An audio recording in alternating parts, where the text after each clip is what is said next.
한 시대에는 그 시대를 대표하는 아이콘이 있습니다. 찰리 채플린, 마하트마 간디, 제임스 딘, 마이클 잭슨, 프레디 머큐리, 커트 코베인, 스티브 잡스 등이 이러한 인물들이죠. 이들은 각각 정치, 경제, 문화적 아이콘이자 개성이 강한 패션으로 유명한 인물들입니다. 이들의 패션은 그들의 생각과 철학, 심지어는 직업적 퍼포먼스에도 영향을 끼쳤으며 그들의 캐릭터를 부여하고 시대를 대표하는 아이콘이 되는데 큰 도움을 주었습니다. 오늘은 시대의 아이콘 7인의 패션을 분석하겠습니다. 첫 번째 인물은 찰리 채플린입니다. 찰리 채플린은 영국의 배우이자 코미디언입니다. 영국의 산업화 시대, 인간 소외 현상이나 나치 독일의 히틀러 모습 등을 풍자하는 사회 비판적 코미디를 했던 희극인이죠. 모던 타임즈, 위대한 독재자, 시티라이트 등의 대표작을 남겼습니다. 짧고 꽉 끼는 윗도리와 대조되는 통 크고 지나치게 헐렁한 바지, 대나무 지팡이와 너무 작은 모자, 칫솔을 연상시키는 코스염으로 괴상하고 우스꽝스러운 그만의 패션이 유명합니다. 당시뿐만 아니라 후대 사람들에게까지 가인된 대체 불가한 스타일이었습니다. 이런 우스꽝스러운 그의 패션은 그의 작고 왜소한 체형과 더해져 희극 연기에 재미를 더해주는 요소가 되었습니다. 또한 현시의 아이러니함을 재치있게 꼬집으며 풍자하는 희극의 특징처럼 그의 패션은 당시 산업화 시대 턱없이 부족한 임금에 기계처럼 일만 해야 하는 노동자들의 현실만큼이나 아이러니하였고, 이는 더 많은 대중들에게 희극성과 공감을 불러일으키게 했습니다.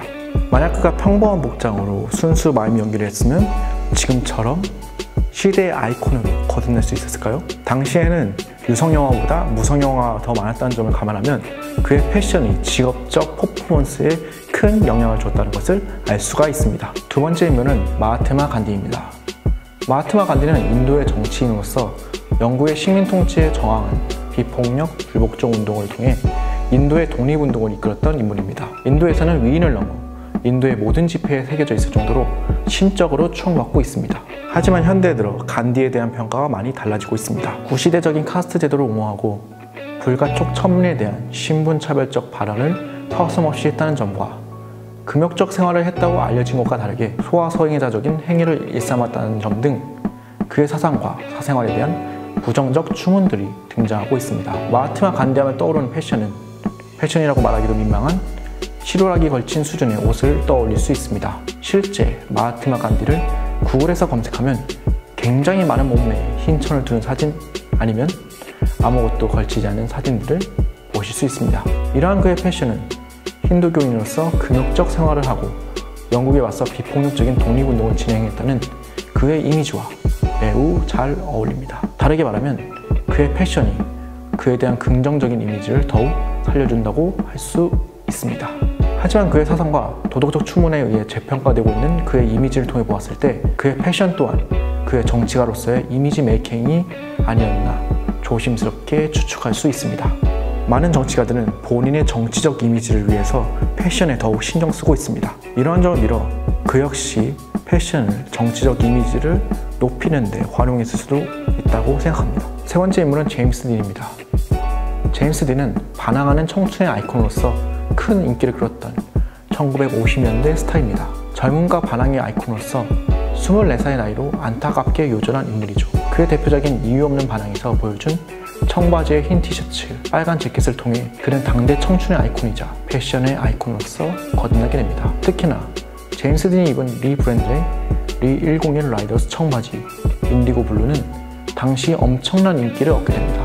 우리가 주목해야 될 점은 그가 입은 청바지 하나로 제임스 딘은 반항적이고 고독한 청춘의 이미지를 쌓을 수 있었다는 점입니다. 또한 제임스 딘이라는 당대 최고의 스타로 인해 청바지는 광부의 옷으로서 실용과 노동을 상징했던 청바지에 반항과 청춘, 자유 등의 새로운 의미를 부여받게 됩니다.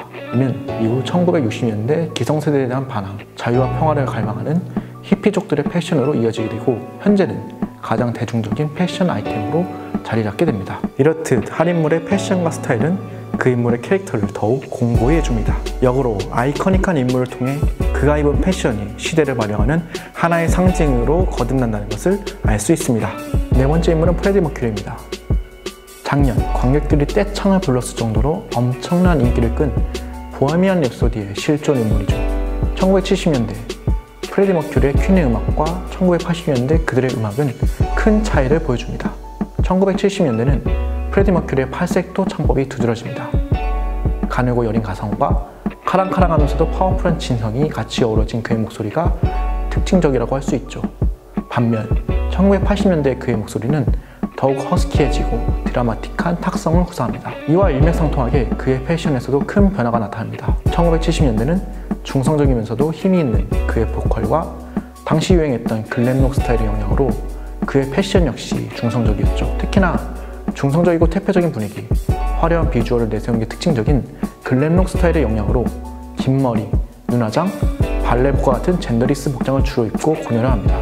하지만 그는 1980년대엔 음악적 변화와 함께 짧은 머리와 콧수염, 흰색 러닝과 가슴털, 가죽 재킷을 입고 등장하게 됩니다.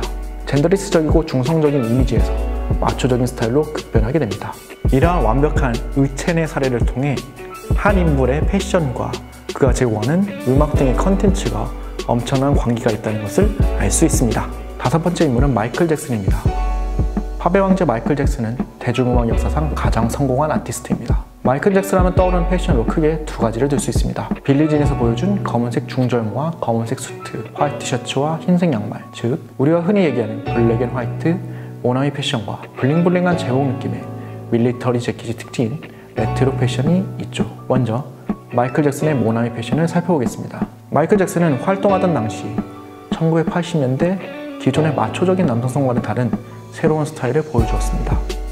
모던하면서도 심플한 블랙 앤 화이트의 의상, 그러면서도 반짝거리는 자켓과 기존 복식의 관세를 무시하는 흰색 양말을 신어주는 그의 패션은 슬림한 그의 몸에 어우러져 묘한 중성미를 불러일으켰을 뿐만 아니라 절제되면서도 임팩트 있는 그의 퍼포먼스와 시너지를 형성했죠. 이로 인해 마이클 잭슨이 빌리진에서 보여준 패션은 그를 상징하는 하나의 패션이 되었고 뿐만 아니라 그는 팝의 황제이자 패셔니스타로 거듭나게 됩니다.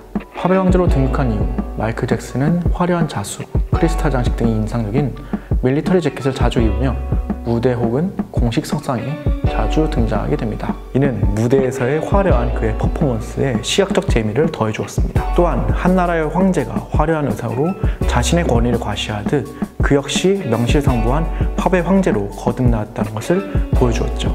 여섯 번째 인물은 커트 코베인입니다. 1990년대 얼터너티브 락의 대표 아티스트 너바나의 보컬로서 스멜 라이크 틴 스피릿이라는 공전의 히트곡을 남긴 마지막 락 음악의 아이콘이죠. 펑크 스타일의 음악뿐만 아니라 커트 코베인은 그만의 독특한 그런지 룩을 보여준 인물입니다. 그런지 룩은 1980년대 하이 패션과 엘리트주의에 대한 반발로 시작된 룩으로서 일부러 더 남루하고 지저분한 느낌을 주는 빈티지함, 자유분방함이 특징적인 스타일입니다. 커트 코베인의 그런지 룩은 대표적으로 낡은 패치워크와 컨버스, 대충 아무나 같이 듯한 언밸런스한 스타일링, 빈티지하고 오버사이즈 느낌의 낡은 가디건이나 올 스웨터를 대충 입은 듯한 코디들이 있습니다. 기존의 깔끔한 스타일과 대비되는 그런지 룩은 얼터너티브, 즉 새로운 대안적인, 그러면서도 기존의 체제에 반항하는 얼터너티브 락의 스타일을 좀 더 뒷받침해 주었죠. 그가 죽고 난 후에도 그의 패션은 많은 영향을 끼치게 됩니다. 대표적으로 그의 시그니처 선글라스를 쓰는 아티스트와 모델들, 국내에서는 그의 스타일에서 영향을 얻은 딘드미니 룩, 그의 패션에서 영감을 얻어 펑키한 락시크 무드로 재탄생한 16SS 생로랑 팔레션 등 현재까지도 그의 패션은 살아있다고 할 수 있습니다. 이는 시대의 아이콘의 패션이 여전히 살아있음을 보여주는 하나의 사례라고 할 수 있습니다. 마지막 인물은 스티브 잡스입니다. 애플의 CEO이자 21세기 혁신의 아이콘인 스티브 잡스, 그의 패션은 그가 지향한 단순함의 궁극이라고 할 수 있습니다. 그의 패션은 매일 똑같은 단순함을 추구하면서도 실용적인 미니멀한 스타일이라고 할 수 있습니다. 이세이 미야케의 검은색 터틀넥, 편하고 널널한 핏의 리바이스 청바지, 그리고 뉴발란스 992 모델을 항상 입고 프레젠테이션하는 그의 모습은 하나의 시그니처 스타일이 되었습니다. 또한 그의 패션은 쇼핑하고 매일 어떤 옷을 입을지 고민하는 시간과 에너지마저 아껴 그들의 일에 그것들을 열정적으로 쏟아붓는 천재들의 특성을 보여주기도 합니다. 그런 그의 패션은 잡스러운 것들을 버리고 중요한 한두 가지에 몰입함으로 행복을 느끼는 미니멀리스트의 패션이라고 할 수 있습니다. 또한 그의 패션처럼 애플 역시 단순하면서도 직관적인 디자인과 인터페이스를 보여줍니다. 이를 통해 한 사람의 패션에서 그 사람의 철학을 해석할 수 있다는 것을 알 수 있습니다. 지금까지 시대를 대표하는 아이콘 7인의 패션을 살펴보았습니다. 패션은 그들의 직업적 퍼포먼스에 도움을 주고 대중들에게 그들의 이미지를 어필하는 하나의 수단이었습니다. 또한 아이코닉한 인물을 통해 패션 아이템이 새로운 상징적 이미지를 얻게 되기도 하였죠.